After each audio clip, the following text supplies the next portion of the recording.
and just say hi for a second. All we need is one mic. Hey, look. Hey, y'all. First, I want to say what's up out here in these Atlanta streets, man. Had to make a quick run. So what up, ATL? But listen, y'all, they got something that's concerning me a little bit.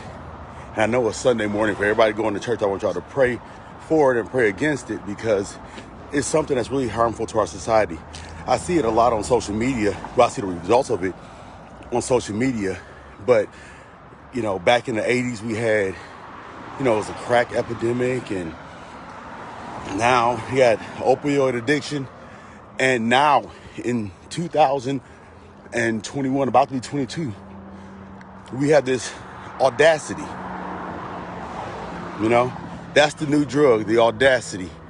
And you can see it in social media posts and everywhere. It's just the audacity of people. And people are using this audacity and it's making them make Facebook comments like, I don't know, somehow we got more time than to joke back on them, you know?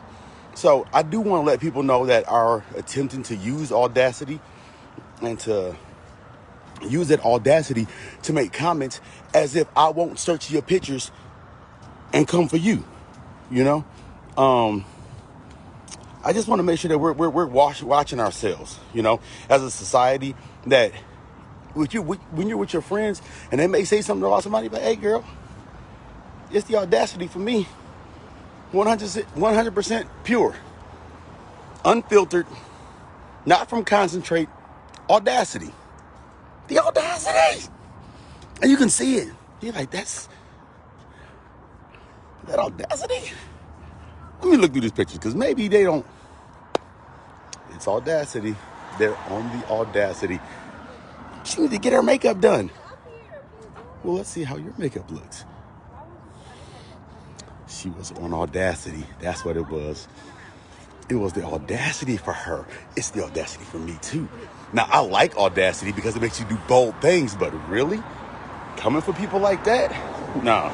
So that's my promise. It's like, y'all just look out for your friends. Look out for the people that are, you know, when you see them step out of line, just like, no, sis, come on, get back out that road. It's the audacity for me. Let me put you under my shield. Let me make sure that you don't overdose on this audacity because that will get your feelings hurt. All right? Do not overdose on audacity. They recognize me. All right, y'all. Peace out. I'm done. Hello, everybody. This is Dinah Rose. Welcome back to another review for Love and Marriage Huntsville. This is season 3, episode 2. It opens exactly where it left off. Carlos asked Martell if he had met his baby's mother before he met Melody. Would he be with her now? Would he be married to her now? Martell refuses to answer. The entire set is quiet. Everybody is completely uncomfortable. Kimmy makes a comment. The silence is deafening. Marsau is like staring a hole into Martell, like, man, answer the question. And at one point, Marsau was like, no, he wouldn't be with the other woman. Like, he had to answer for him. Melody, like, you know, checks Marsau and says, why are you answering for him? He can't answer the question. Clearly he can't. So Carlos jumps off of Martell. He knows he's not going to answer the question. He turns it back to Melody. Melody said at the end of the day, he couldn't leave either of us alone. If I didn't divorce Martell, he would still be with the both of us. At that point, Martell leans over to Marsau and makes the comment, why are you playing me, man? Why are you playing me? That pops up on a little closed caption text. He's still on mic, so they hear it. Marsau throws his hands up in the air like he doesn't know what to do and just starts giggling. Like, I'm trying to protect you, man. Like, you're my friend. I'm trying to, keep you up. What's going on here?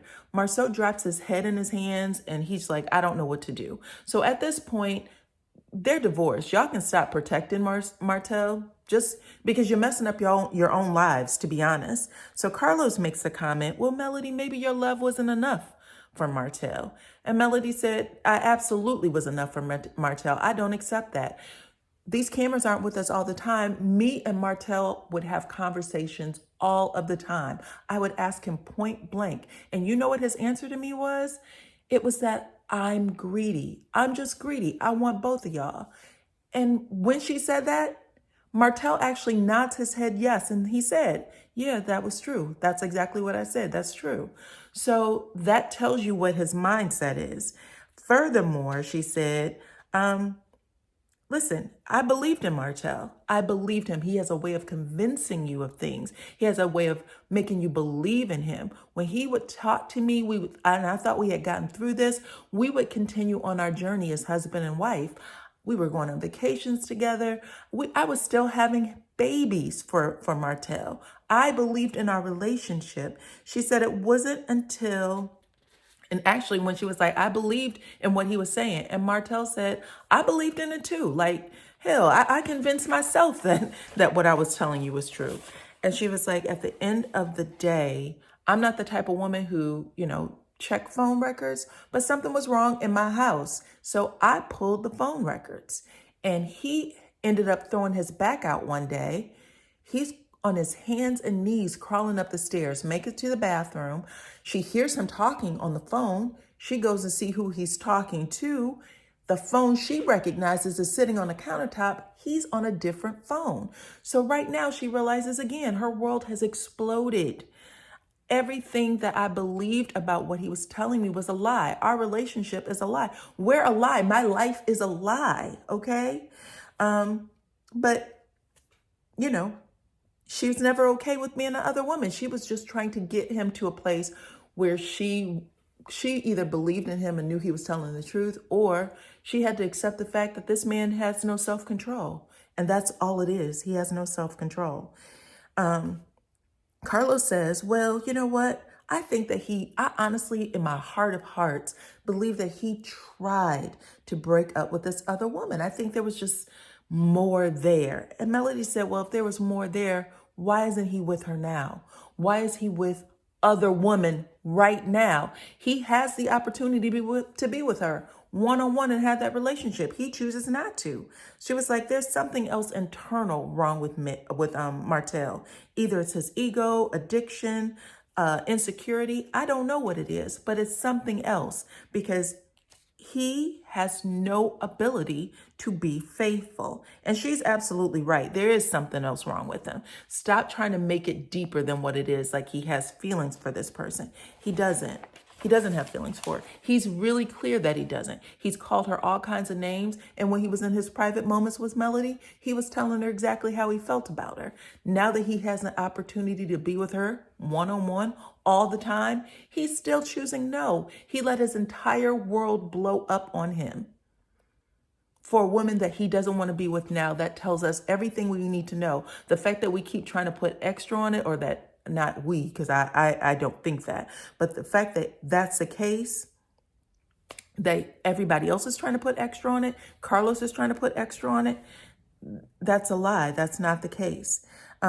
Martell makes a comment, well, you know what? Just because you and I aren't together doesn't mean that we need to be together, that she and I was going to be together. And Melody said, you know what? You always told me that if you wasn't with me, that you damn sure wasn't going to be with her. And I felt like that was shots fired. She wanted to make sure she popped that off on camera, because that's the true facts, okay? So Carlos asked Maurice and Marsau if they had ever been around Martell and the other woman, if they could see the feelings that he had for this other woman. Maurice says no. Marsau says yes. Tisha tilts her head and looks at Maurice like, you're a liar. Like, you can tell at that moment there is infighting amongst the family of the Scotts. And Martell just laughs because, again, he knows he's the cause of everybody's breakdown of their relationship. So Marsau basically at this moment, I can see he's willing to blow up the connection completely. He's not going to let anybody break up him and his brother. And he's tired of carrying the lie that has been interfering with him and his own wife's relationship. So he says, listen, I saw it. It happened in 2015. She ends up showing up on a guy's trip that all of us took. She shows up there. I saw them together, and I literally was in that situation and trying to tell Martell, this ain't what you want. This isn't it. And he even says, and I know that Melody herself came over to me and said, hey, as you and him were supposed to be brothers. Why wouldn't you stop that from happening? And I want her to know that I tried to stop it from happening. I was in those situations with them to try to stop it from happening.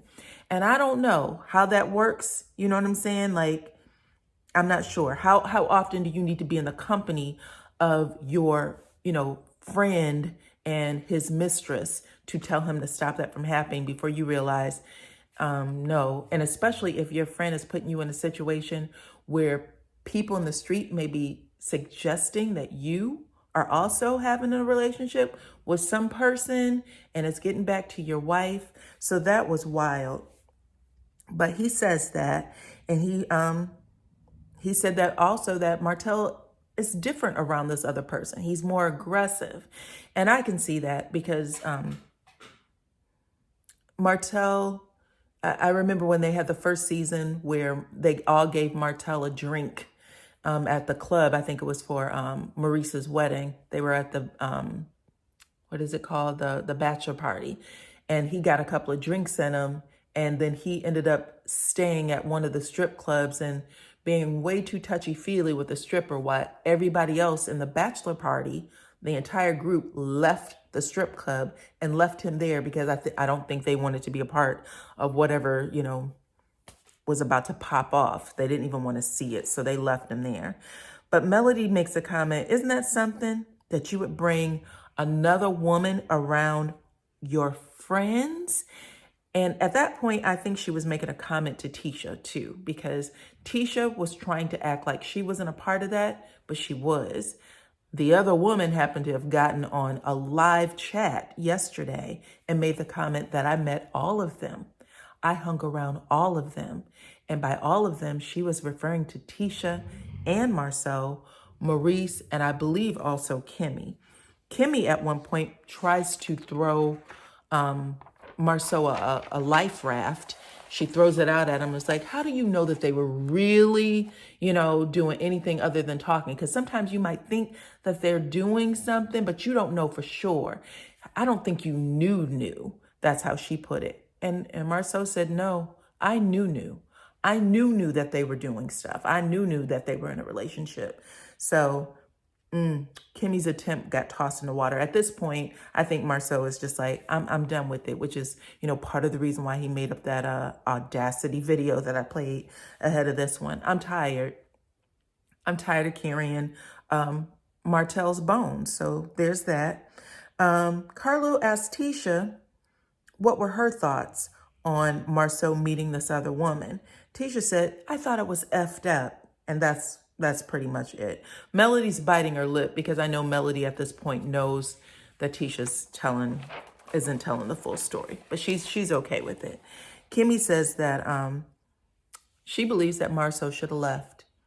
If you saw that happening and Martell wasn't willing to get himself together, you should have walked out. I would have never, Kimmy says, I would have never had a female friend of mine be cheating on her husband, and I sit there. My sitting there is basically condoning it. Marsau took offense to that and was like, I wasn't condoning it. I was trying to be a friend to him. Maurice agrees with Marsau and says, I would have stayed as well because I have more influence over him if I'm there as opposed to me leaving. So at that point, they all take a break. And they basically go back to their dressing rooms. Melody is on her walkthrough. She's walking with Kimmy and Tisha. She says that she's very upset that they gave the other woman, they talked about the other woman for that long, that she should have never had that much, time on camera. And Martell is walking with Marsau and Maurice, and they're kind of chuckling it up like, I think we handled that well. It's really two different frames of thought between the men and the women when they're going back to their dressing rooms for the break. Once Melody gets back into her dressing room, she's crying. She's, upset that she has to relive all of this again. Maurice actually confesses to Kimmy, which I know Kimmy already knew, that he did meet Martell's other woman. He's met with her. Kimmy was still saying, I don't think that was right, but I also don't think that, I do believe that she already knew. I believe Tisha and Kimmy already knew. They had made, I think Carlos asked the question, how long did y'all know about this before, Melody found out about it? And Marsau said it was a couple of months, like 2 months or something before Melody figured it out. So, in Tisha's and Marsau's room, Tisha says to her husband, your brother's a liar, and why did you cover up for him, basically? So that was really crazy. But it is interesting to see how that one woman really tore down not just his relationship with his wife, and of course all that extended family, because they all seemed like they were really, really close. But he also tore down his friendships. So the friendships that they had all genuinely built together because they were trying to carry Martell's secret. And that would explain why they are always trying to coddle Martell as well, because when you do that for somebody, you want to believe in them. And so for them, they were trying to believe in them. I think even at one point last season, Tisha made a comment, we don't know what Melody was doing that caused him to turn to another woman. So all that stuff, all those lies that he was telling his friends on the side when he went back to make up with Tisha and Marsau, and they, quickly accepted his friendship, but they were still willing to hold a grudge against Mel. That tells you a lot. They were invested in the lie he had with his mistress. That's it. That explains a lot. So when they came back to the stage, now Destiny is here. They do a flashback of everything with Destiny, her getting pregnant, her short divorce with LeBaric, and then, her secretly divorcing while they were taping, basically, and then finally admitting that they did divorce. So she blames the divorce on COVID. She said that they were dating for 5 years before they even decided to get married. Once they decided to move in together, because they were doing counseling. She was living wherever she was living. I think he was still in Alabama, but they were supposed to be doing this premarital counseling, which didn't sound like it helped at all, because 3 weeks after she gave birth, they divorced. COVID was hard on everybody, but I don't know about, I don't know if your husband would file for divorce after 3 weeks of your wife giving birth to your baby. At the end of it, they started making up, maybe, I feel they made up a story because Destiny didn't confirm it. Also, her baby has her husband's last name. So they made it about the possibility that LeBaric wanted Destiny to carry his name.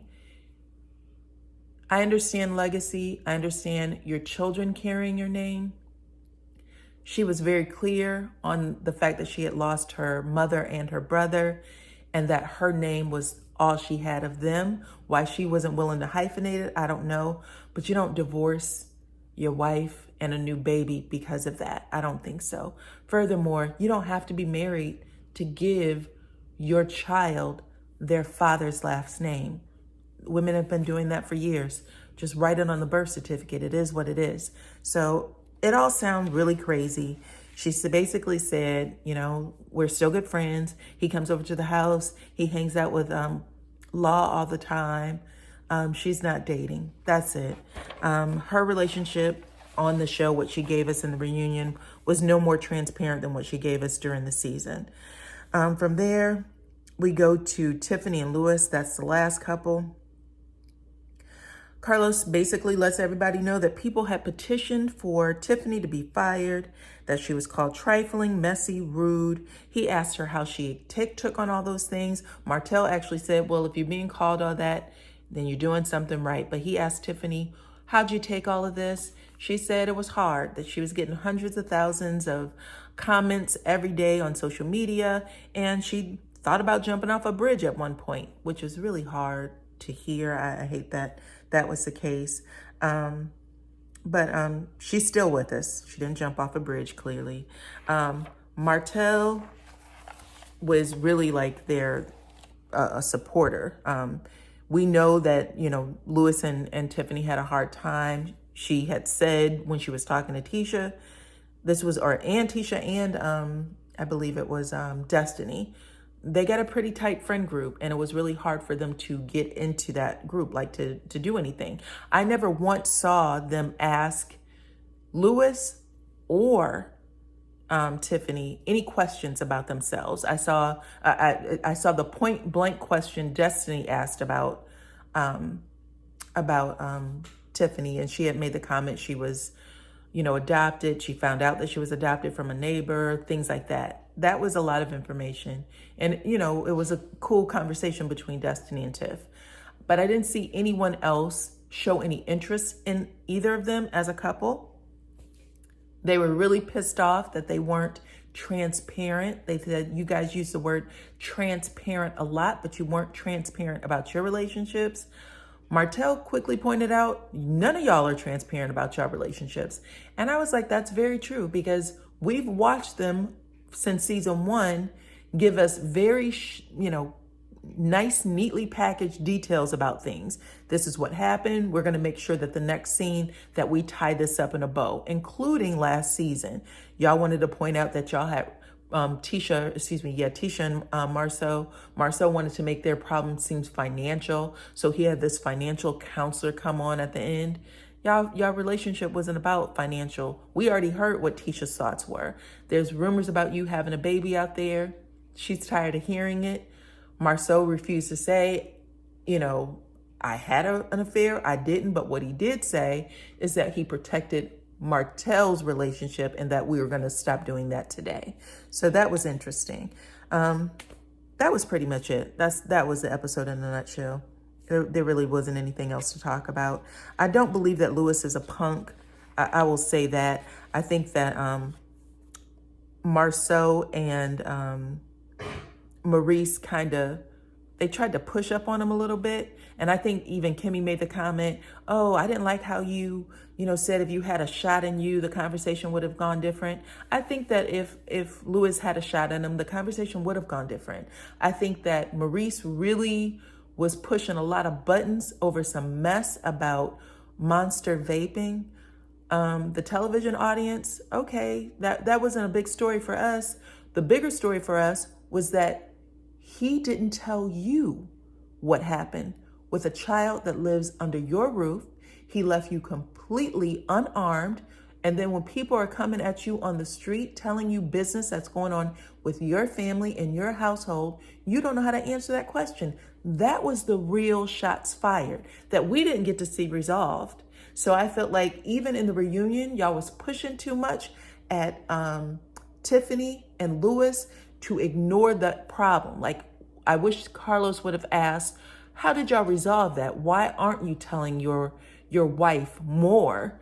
Because we've seen time and time again from season 1, where he drops the ball every time, leaving you to feel, like, what is this about? Where do I fit in your relationship? Why aren't you prioritizing me? So I think that would have been a good question. I don't feel like they got to that. Maybe they will next episode. And also for Marsau and Tisha, they were pretty much still on cue with, listen, I think Tisha made this comment. We've been together longer than anybody on this stage. Y'all need to put some respect on our marriage. We'll put respect in your marriage when your husband put respect in your marriage. He's the one disrespecting your marriage. He's the one leaving you out there all alone in the middle of the damn sea. Like, get him to say to people, hey, this is what's real, this is what's not. But maybe after this grown man has made the decision to stop protecting Martell, especially now that Martell has divorced, you don't have to protect him anymore. Go on ahead and let y'all be who y'all need to be. Y'all literally rode the coattails of, I shouldn't say coattails, but you did a lot of Melody and Martell. Y'all let them carry those seasons. Now that they're divorced, people are going to lean on y'all a little bit more. So there's that. And we have one more episode of the season 3 review that happens on Saturday. Cannot wait. and I will be back for that review.